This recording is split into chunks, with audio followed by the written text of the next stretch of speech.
ரிஷபம். அவங்களுக்கு இந்த தமிழ் புத்தாண்டு எப்படி இருக்க போகுதுமா? நீங்க சொல்லுங்க. ரிஷபராசி நேயர்களுக்கு உண்மையிலேயே நீங்கள்லாம் கேட்பீங்கல்ல, ஜாக்பாட் அடிக்கிற ராசி எது? காசு மழை கொட்டுற ராசி எதெல்லாம் அப்படிலாம் சொல்லுவீங்கல்ல.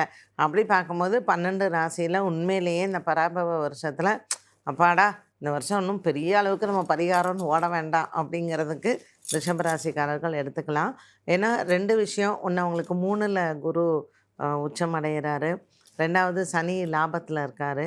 ஸோ 10ல் ராகு இருந்தாலும் அவர் நவம்பர் மாதம் மாறிடுறாரு. ஸோ அந்த ப்ரெஷர்டாக இருந்த ஒரு காலகட்டம் வந்து அவங்களுக்கு மாறுது. அப்போ இப்போ வரக்கூடிய ஆப்பர்ச்சுனிட்டிஸை அவங்க தான் பயன்படுத்திக்கணும். ஒரு திருமணமாக இருக்கட்டும், வேலையாக இருக்கட்டும், தொழிலாக இருக்கட்டும், எந்த ஒரு சூழ்நிலையிலையும் பராபவ வருஷம் ரிஷபராசினியர்களுக்கு ஆரோக்கியமாக இருக்கலாம், குடும்ப சூழ்நிலைகளாக இருக்கலாம், இது நாள் வரைக்கும் பிள்ளைங்க பிரிஞ்சிருக்கலாம், இல்லை பெற்றோர்கள் பிரிஞ்சிருக்கலாம், எல்லாம் ஒன்று கூடியதாக இருக்கும். ஈகோவை விட்டு கொடுத்து இருந்தாங்கன்னா ரிஷபராசி நேயர்களுக்கு பராபவ வருஷம் உண்மையிலேயே நல்லாயிருக்கும். ஸோ அது ஆண்களுக்கும் பொருந்தும், பெண்களுக்கும் பொருந்தும்.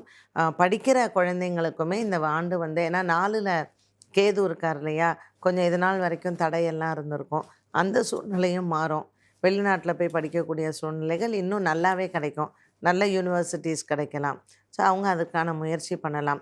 இதுக்கு முன்னாடி வந்து பார்த்திங்கன்னா நல்லா படிக்கிற குழந்தைங்களுக்கு கூட டிசப்பாயிண்ட் ஆகியிருப்பாங்க. ஸோ அதை அவங்க திரும்பவும் அதை திரும்பவும் அவங்க முயற்சி செய்யும்போது கிடைக்கும். எப்போவுமே நம்மளுடைய சைக்காலஜி எப்படி இருக்குன்னா, ஏற்கனவே நமக்கு அந்த மாதிரி ஆயிடுச்சு. 2வது கல்யாணம் பண்ணுறவங்களுக்குலாம் அந்த ஃபீலிங் இருக்கும். ஐயோ! எனக்கு முதல் கல்யாணத்தை நினச்சே பயமாக இருக்குது. நான் ஏற்பட்ட அந்த எக்ஸ்பீரியன்ஸ் அப்படின்னு.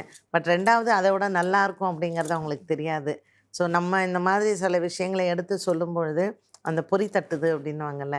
இப்போ ரிஷபராசிக்காரர்கள் கவனமாக இந்த பதிவை பார்க்குறவங்களுக்கு, இது நாள் வரைக்கும் எனக்கு திருமணம் வேண்டாம், நான் ரொம்ப ஒரு பிட்டர் எக்ஸ்பீரியன்ஸ் இருந்தவங்க கூட நல்ல வாழ்க்கை அமையும், நல்ல எதிர்காலம் இருக்குது.